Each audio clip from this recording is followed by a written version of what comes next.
All right, I'm gonna go ahead and get started.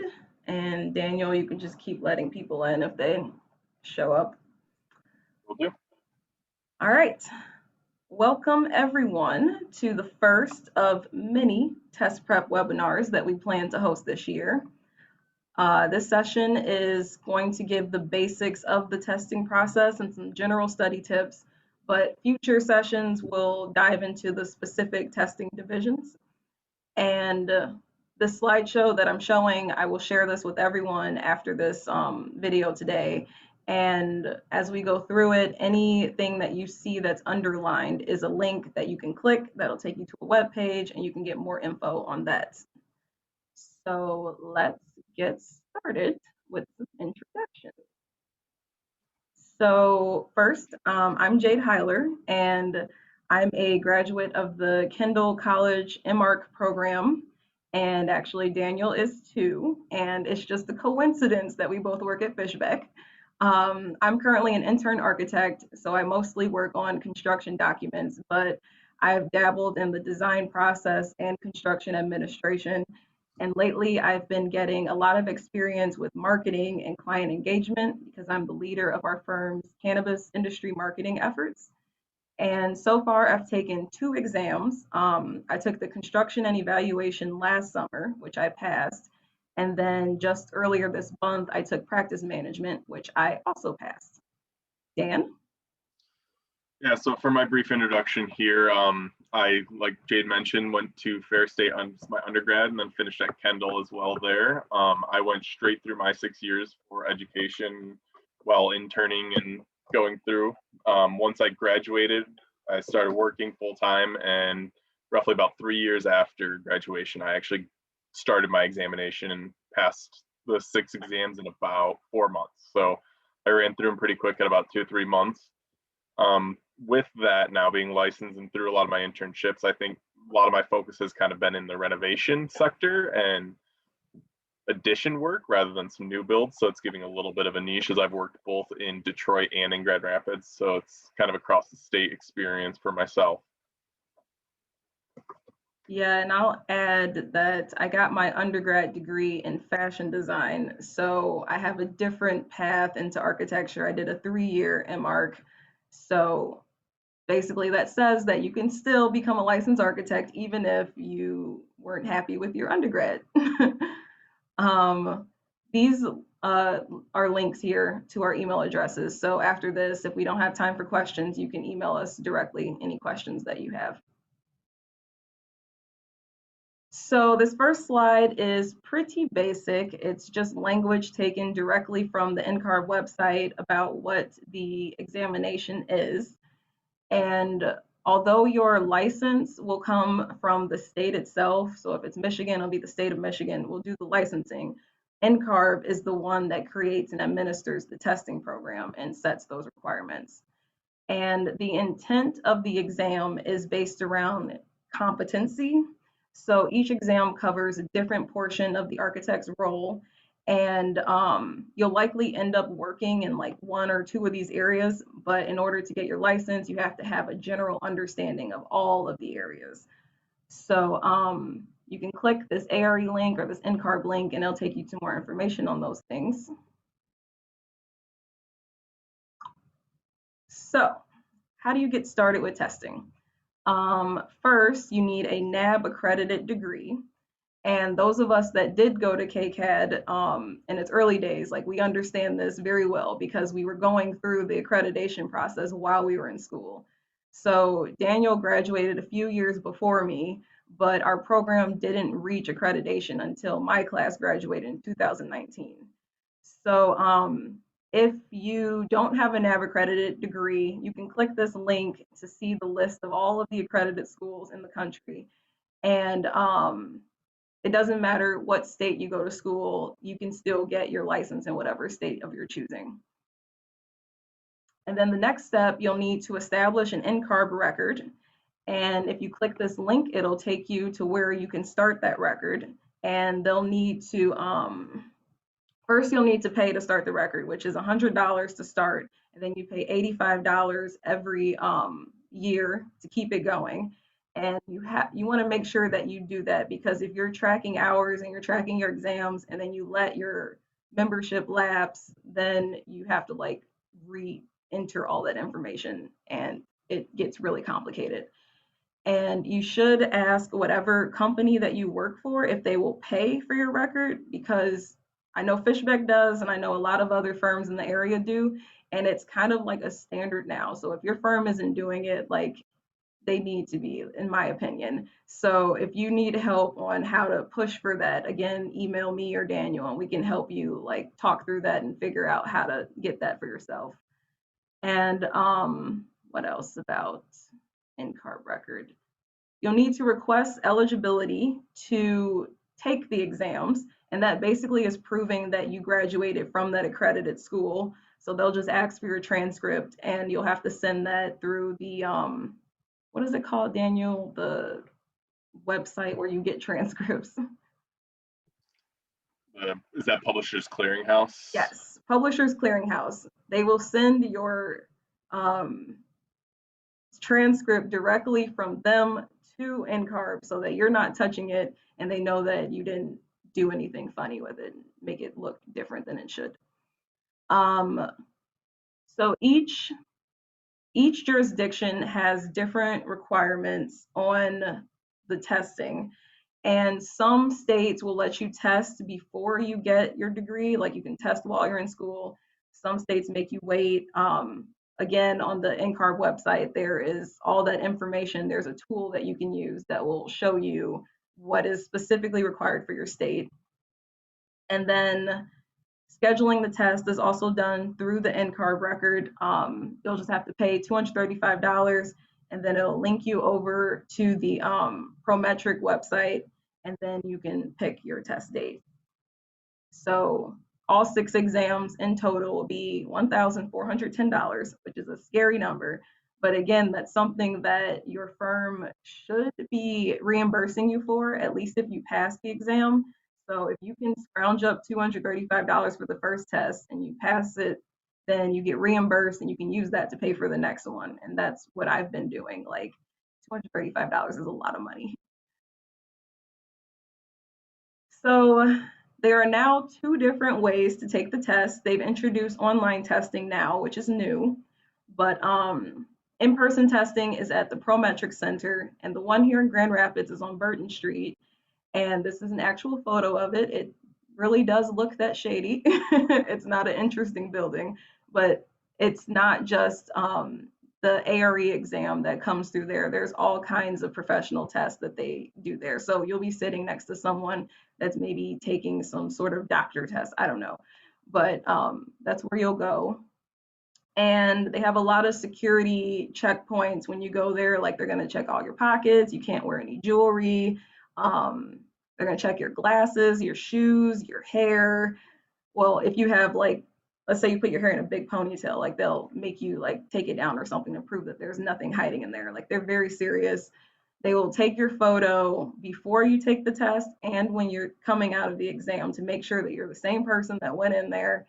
And then they'll hold your ID up next to your face and make sure it's you. There's all these different checkpoints.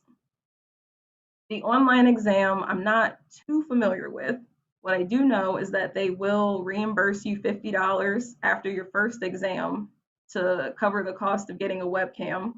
And then there's also a 30-minute test run that you can do to practice that whole process. And I have a link to that in the last slide.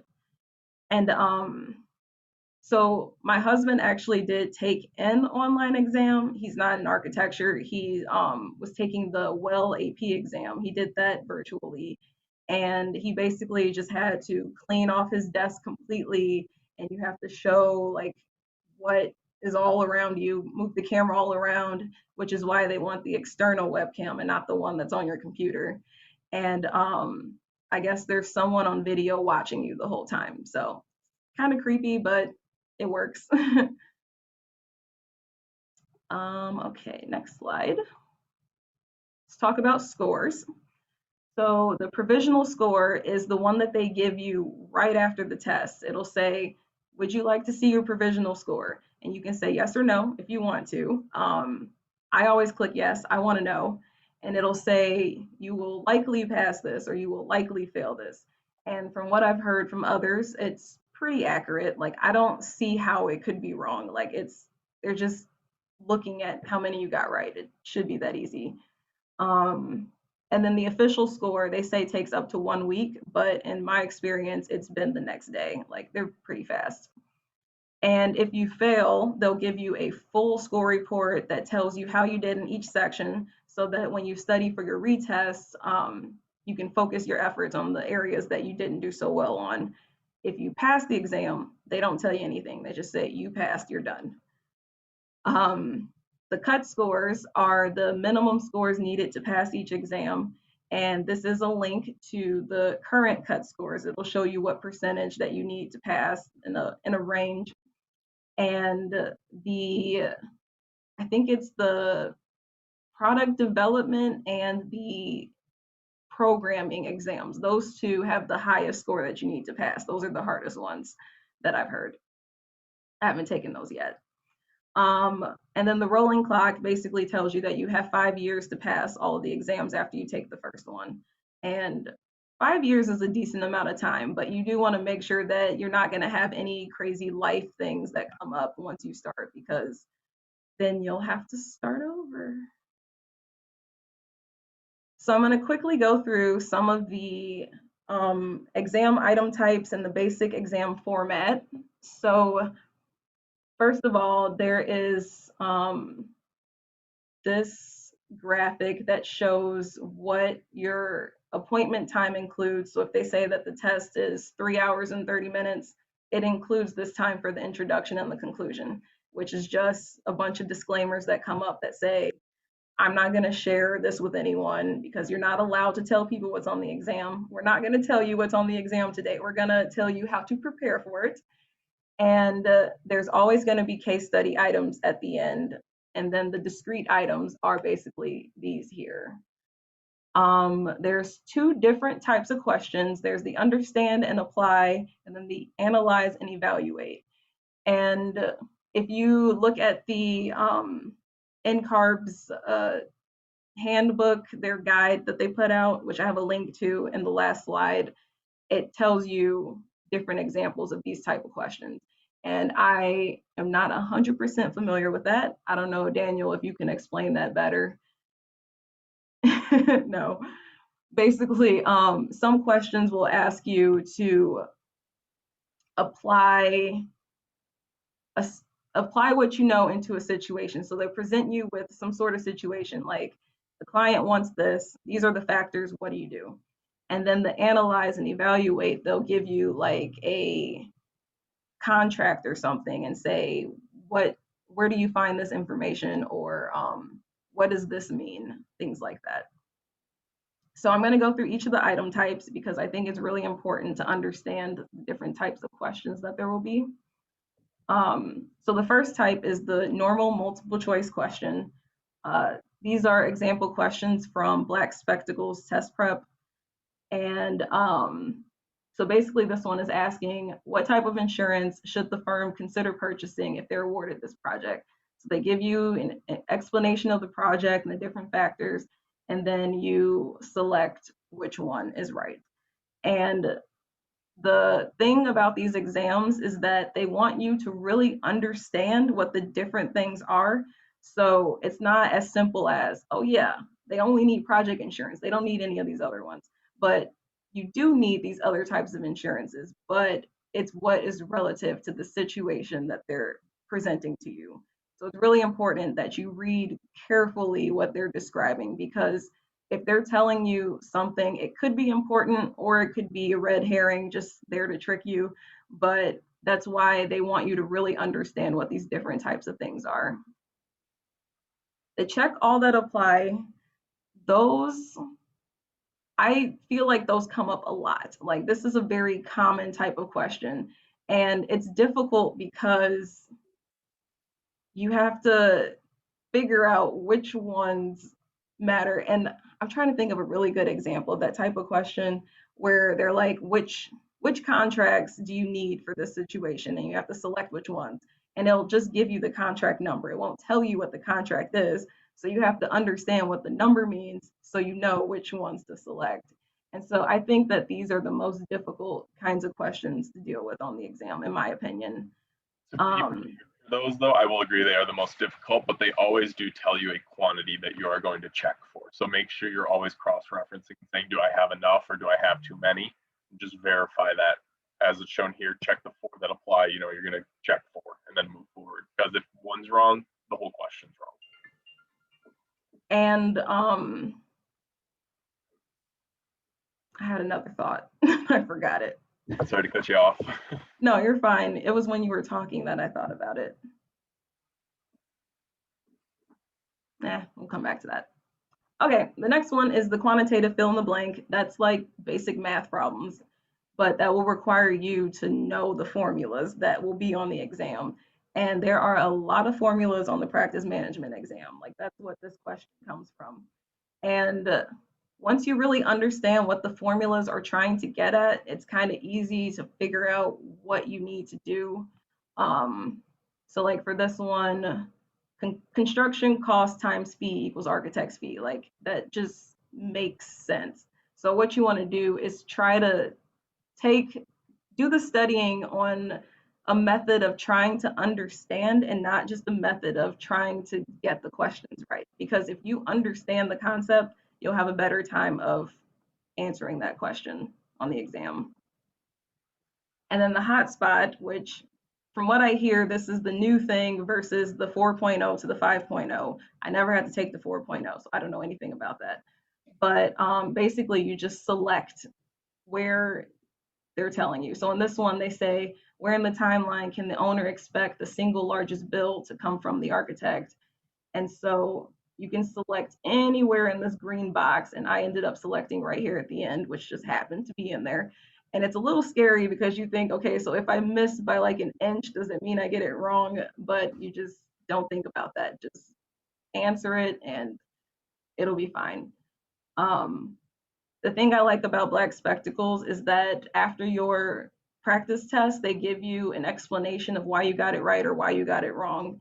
That's why I'm using these to show you these examples because I think that that's really helpful to understand why it was right. And then the dragon place, this one I actually got wrong. But basically you just drag this into whatever it belongs in. It's very simple. But these again are pretty difficult in my opinion, especially if they say that more than one answer can go in more than one box. Like it's like, okay, so you really need to know what this is. And then here are the different divisions. And I've heard that these three in the middle are the most difficult, with these two being the most difficult because they're so long, like 4 hours.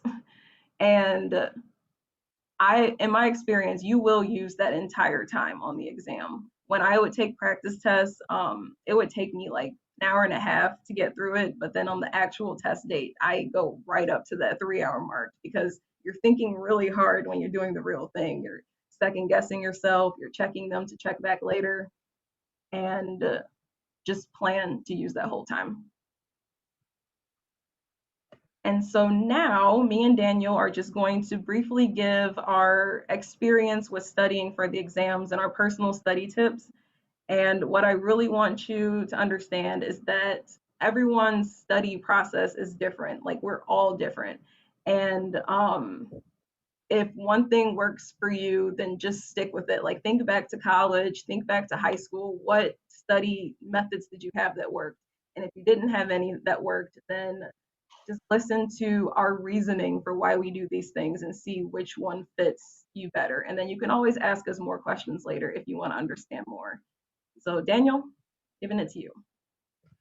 Yeah, so to get started, the biggest thing that I feel like I faced when I started was the study material. So really when I started studying, I used what was free to me. I used what, AIA provided, what was given through the firm and what I had access to, which was the Kaplan 5.0 books, which also I think are now known as PPI. That kind of was difficult to use just free material, and I don't suggest it as the approach, as I was trying to be frugal for it, because it's young, it's right out of college type situation, and these tests are expensive, but it's more expensive not to pass them, as a lot of the firms really do help the situation. With that, the biggest thing to get myself started was I was awful at studying if I didn't have a test actually scheduled. So I gave myself probably about a 2-year schedule, and when it started to get closer to that deadline, I noticed I hadn't started at all because I never actually scheduled an exam. So it's not always the best approach to say, hey, schedule it, and then you'll force yourself to study, but that's really something that got myself to move forward and actually get started through the exam. The biggest hurdle when I actually started examining was probably the fear of the testing center itself. And it's kind of daunting. It's that concept of, like Jade showed that photo, it's what is this place? It's kind of shady. It's what's going on. But really, it was pretty comfortable once you get in there. You're presented, you can get a locker. It's free to grab a key in the locker. I would always put all my phone, wallets, everything but your ID and I think a pencil or something into that. So you're eliminating all your distractions. You're getting yourself to really focus, and you're really getting to walk through that process and start focusing on the test then. Being that I ran through my tests so fast, though, I did use multiple testing centers because I did a test every 2 to 3 weeks. There became a couple times when there were scheduling issues because the testing centers aren't only focused for architecture, it is open to medical exams, veterinary, a plethora of other options. There is limited testing spots. So be prepared to look out, what's your schedule look like? What does their schedule look like? And be ready to have some flexibility on what days they have available. But being that the architecture exams are actually only, I think the 4 hours is the longest one, that there usually is a couple open times because you don't have to go for the 8 a.m. slot every time and get in there really early if you're not a morning person and you think you can focus better in the afternoon. Once I started studying, I found that it was best for me to recreate that testing environment. So, I sat myself at a desk. I used black spectacles at the end of the day, the best. So I was sitting at a computer, in a quiet space because the testing center is quiet.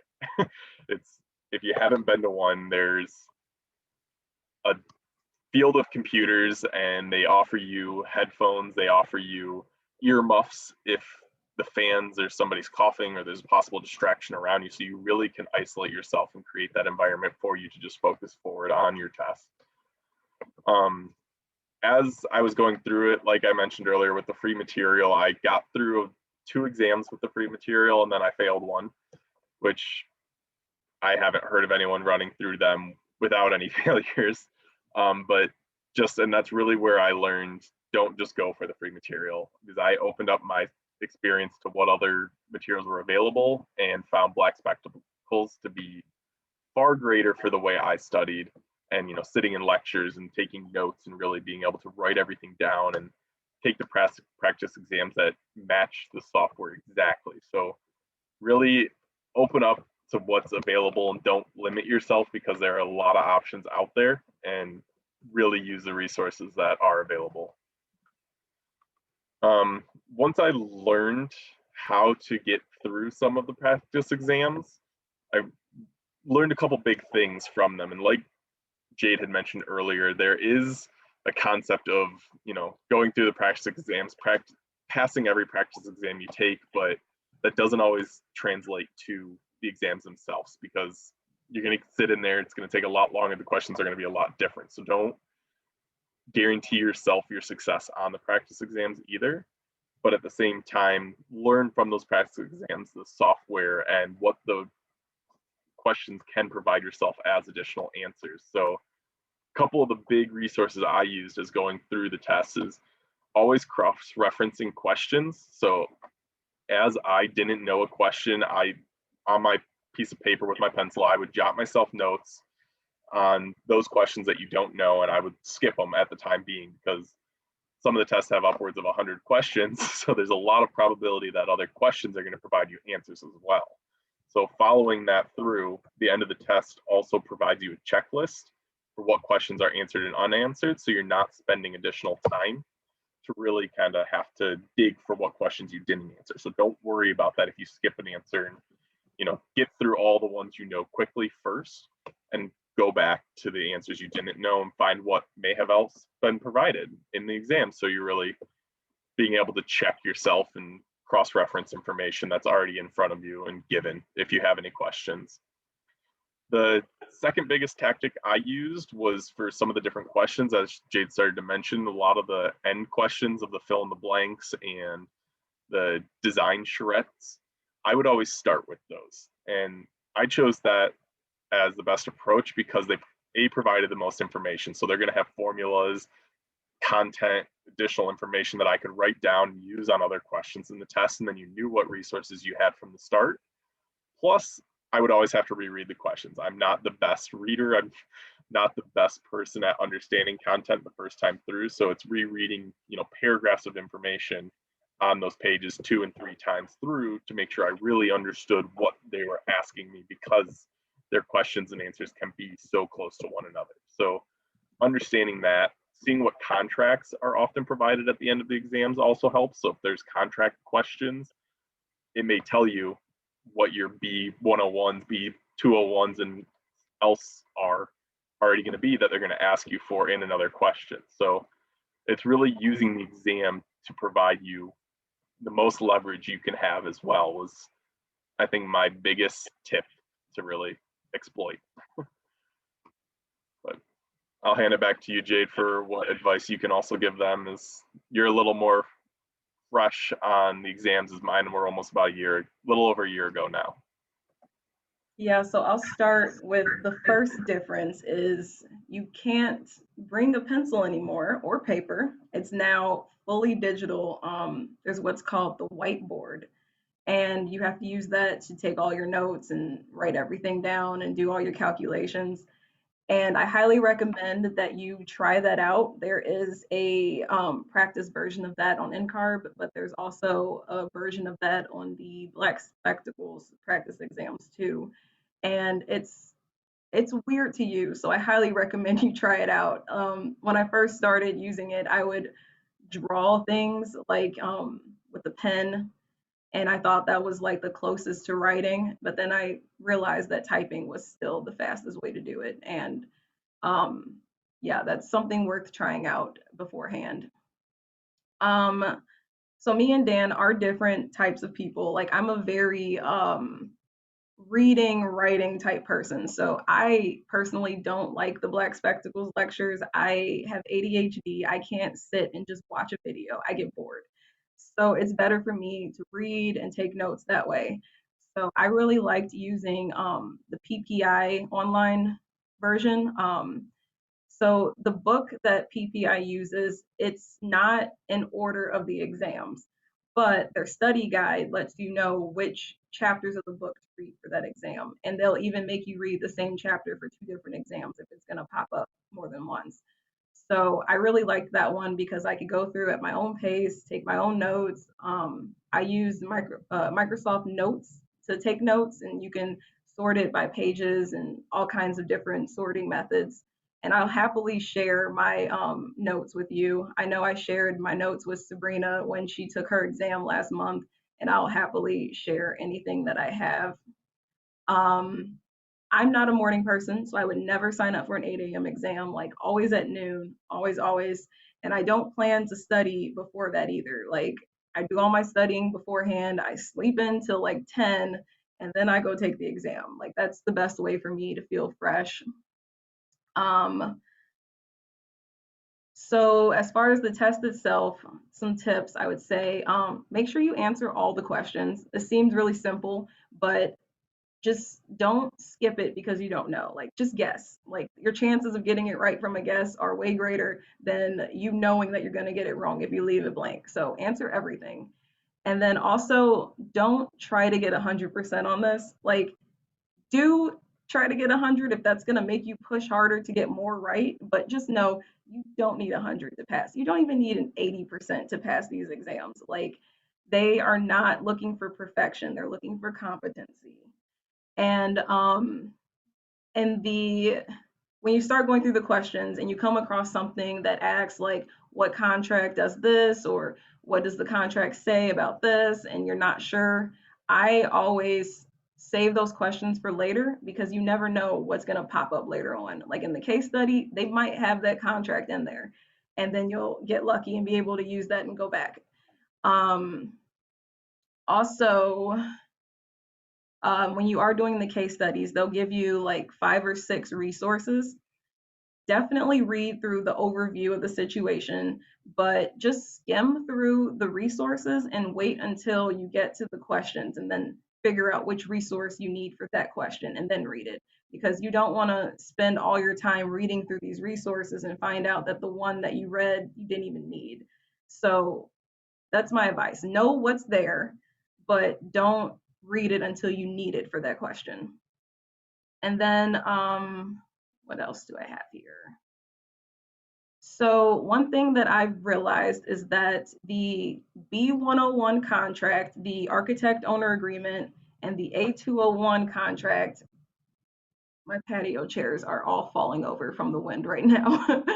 The A201 contract, which is general conditions of the contract for construction, those two, know what's in them, like 100%. Like understand the roles of the architect in both of those, and you will already be ready for most of at least the 2 exams I took, the construction exam and the practice management exam. That stuff comes up over and over and over. And then also the Architect's Handbook of Professional Practice is a book, and I don't know if I have it in this slideshow, but I'll include it in the email when I send the slideshow out. That is a good resource to use outside of test prep because, again, it just goes through the architect's roles and responsibilities and all the different phases of a project. And that's basically what these tests are looking to do. And then there's a new software called ArchiPrep, which is by the AIA. And it's a good, like later on in your studying kind of review material. Like I wouldn't use it by itself to study, but it's a good way to check yourself when you're ready to take the exam. They have about 100 questions per exam division, and you can just go through the questions at your own pace and just test yourself and see if you've got these principles ready. And my last advice is don't put too much stock in the questions that come up in the practice exams because they're not the real thing. For example, there's a lot of typos in like Black Spectacles and PPI, and there's a lot of mistakes in the answers. They'll tell you that it's wrong when you know it's right. That does happen, but the actual exam, you have to trust that that stuff won't be there because they actually put in time to make sure that the real thing is correct. And then they give you the different list of objectives for each exam, like what they're trying to get you to know. And it's really important to focus on those objectives in your studying. For example, the construction and evaluation exam. It seems like it's all about the contracts and the roles. But then they throw in these random questions here and there, like what type of nail would you use here? Or what type of device do you use to hold back concrete? And for me, like, I don't know that stuff, and I still don't know that stuff. And I studied as much as I could on those, but I just accepted that I was going to get those questions wrong. And that was okay for me because as long as I knew the other material, I knew that if I got 2 or 3 wrong there, it would be fine. So make sure you look at what the goal of the exam is, the objective, and that should help. And then the last thing I want to say is that we had one more person on board to give her perspective on the exam, but she couldn't join us today. This is Ann Dern. How do you pronounce her last name? Boss. Dernboss. She wrote out a nice little description of the test prep material she used, and they were all things that I never heard of and I never used. So there's so many resources out there, and I will send over what she sent us so that you guys can read it. And she gave us permission to give her email address if you want to contact her for more information as well.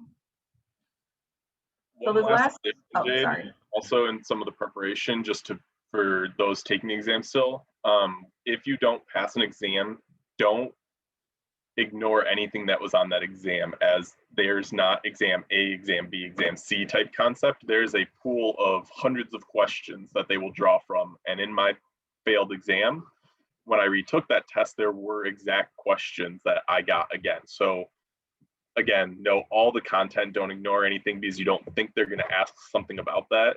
Be prepared for that, as it may show up if you have to take that exam again. And that's why they give a amount of time that you have to wait to retake the exam so you don't end up with the same one. But yeah, those questions do come back. And then here's a list of a whole bunch of resources that you can click on. These are all links. I'll send this out, this PowerPoint presentation. And then the last thing is, do you have any questions? I will let everyone unmute themselves. And then you can also type questions into the chat. So we have about 15, 20 minutes. So anyone got anything? I have a question. Yeah. This is Mike R. What's up? Yeah, so I know we talked a little bit, or you went over some of the study material that you guys have used. Did you feel like it was more beneficial to focus on one particular piece of study material, or did you find that having a diversity of study material played a bigger role, right? Like, is it more beneficial that I get 4 or 5 different study materials and, you know, kind of understand all of them, or focus on one? In my experience, I like the variety just because, like I said, you can't trust that the questions in the test prep will be the same questions on the exam. So being able to have all these different variations of the same, asking about the same thing, but in different ways, I felt that that was helpful to me. But I think in theory, you should be able to just use one test prep software. I think, Dan, you use mostly Black Spectacles, right? Yeah, at the end of the day, I use Black Spectacles. I really like Black Spectacles because it's broken down by all the same section headings. You know, 1.1 matches 1.1 on the AREs, 1.2, and so on. So you can see sections. You know, if there's 1.10 and then it jumps into the next, that's 2.2.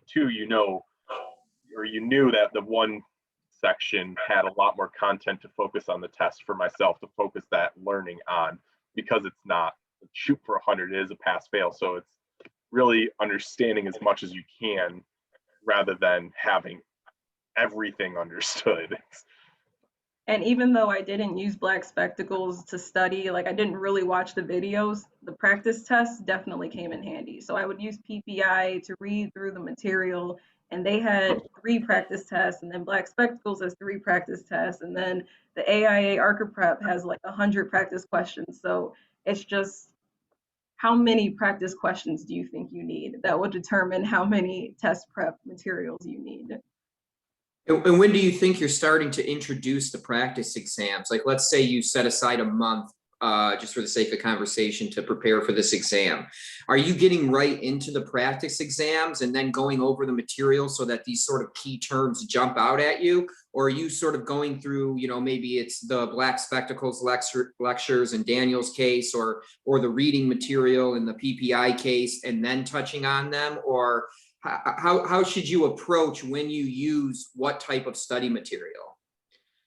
So first, I think it depends on how much experience you have in the industry. If you've been working a while, then you could probably start with a practice test and then just figure out where you need to focus.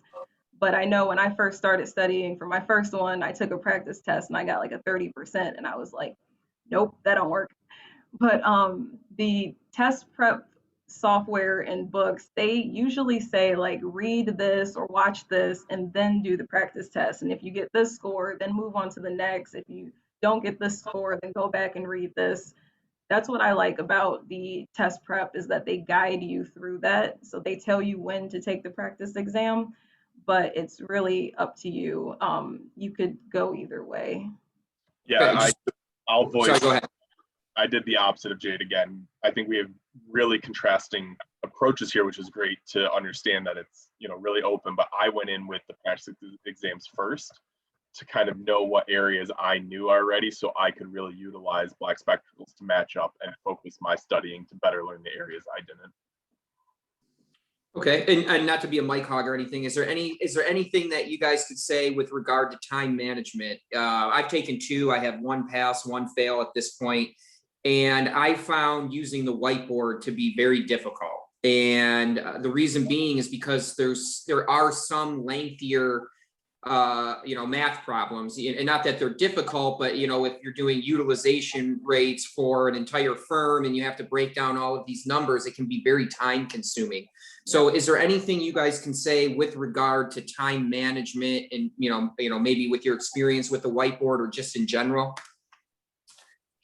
I would say the questions that are like the multiple choice and the select all that apply, just try to get through those as fast as possible. And if you are questioning one of those, check it and then save it to review later. And then if you get to those longer questions, again, like I think Daniel said that he would save those for, no, he said he would do those first. Whereas me, I would save those for the end. Like I would try to get as many easy questions out of the way so I could take my time on the harder ones. Okay, thank you. Mm-hmm. And then Sabrina put a good comment in the chat that Black Spectacles has a mock-up calendar. You put in what date you're taking the exam and they'll give you a little explanation of which videos to watch and which tests to take and on what day, with breaks too. They give you days off. Any other questions? Yeah, I have a question here. I'm curious if you guys have talked to anybody that's taken the online version and what the experience has been with that. I have not come across anyone that's done that yet. Yeah, I can't speak to it myself either yet, unfortunately. But I do know that NCARB has a Facebook group, and you might be able to see some comments from someone around the country that's done it. That would be the best method. And I think that they do some YouTube webinars and some other things to discuss those, and you can probably find recordings of those too. And don't forget the mention of the 30-minute practice. I mean, if you're skeptical of it, sit down and try that rather than dedicating to it in the first place, would be my suggestion. I know for me, it would take me forever to clear off my desk, and I just don't want to do it. So I'd rather just go into the testing center where they have a nice clean area for me because my desk is a mess. Thanks. Yep.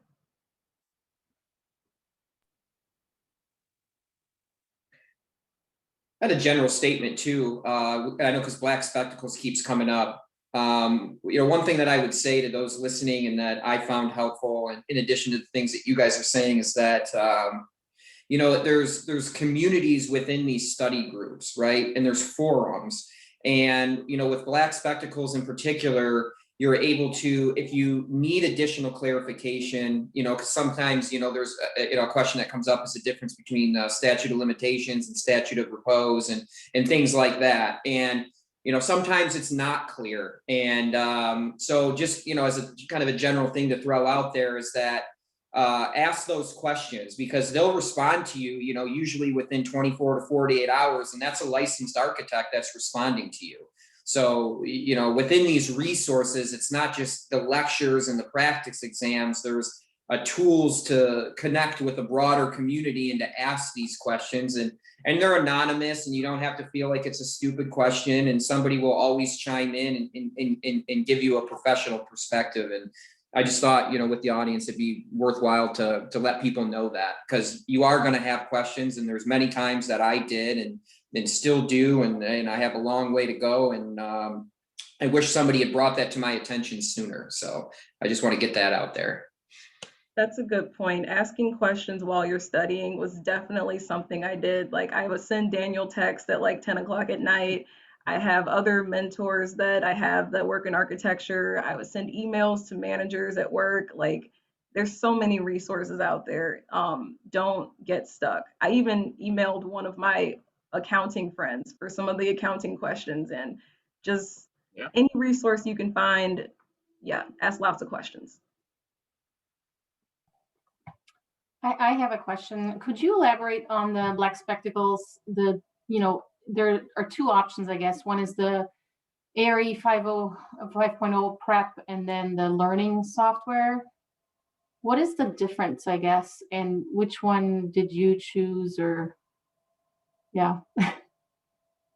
That is a good question. I will see if anyone else knows the answer to that, but my experience with black spectacles was limited to what my firm paid for. And I know that when we started, we had the simplest version that was just the videos and the practice tests. And then we got upgraded to the other version that included practical case studies and flashcards. And I don't know what else was included with that. I did utilize just the basic prep. I did not pay for all the additional flashcards to utilize, a little more remotely in case studies. So it is possible not to have to utilize all of that information, but I'm sure it helps and it gives an additional resource. Okay, thank you. And if anyone has study tips that they want to share, like you can give comments too, not just questions. Yeah, I would put more emphasis on the professional handbook of architects. I think that is, in my opinion, as somebody that's passed one exam, and I'm certainly not the guy to look to for all of this information, but there has been no resource that has been more beneficial than that book. Agreed. And a lot of times, in my opinion, and right now I have the black spectacles. I don't know what the tier level is called, but I pay $200 a month. It's the second from the top one. And I get the flashcards, I get the lectures, I get everything except for, I think, the webinars is what is excluded in mine. And I haven't found the flashcards to be very helpful. I think that information can be found free elsewhere. It might work for others. I'm not trying to denigrate it at all or anything like that, but just me personally, I haven't gotten much value for it. But as somebody that has passed one, and recently was the project management one, the absolute gold standard was that handbook, and you can get a free version, a free PDF version online. Don't let people make you think that you need to pay $200 for that on Amazon or something like that. You don't. You can get it for free online. I have it and I use it on everything I've done to date. So I can't put enough emphasis on that resource. I also I love flashcards, but I have not found any value in the online flashcards from any of the software. So I just end up making my own with note cards, and it works much better for me. So yeah, like he says, don't pay extra for something that's not going to be valuable to you. Any other thoughts?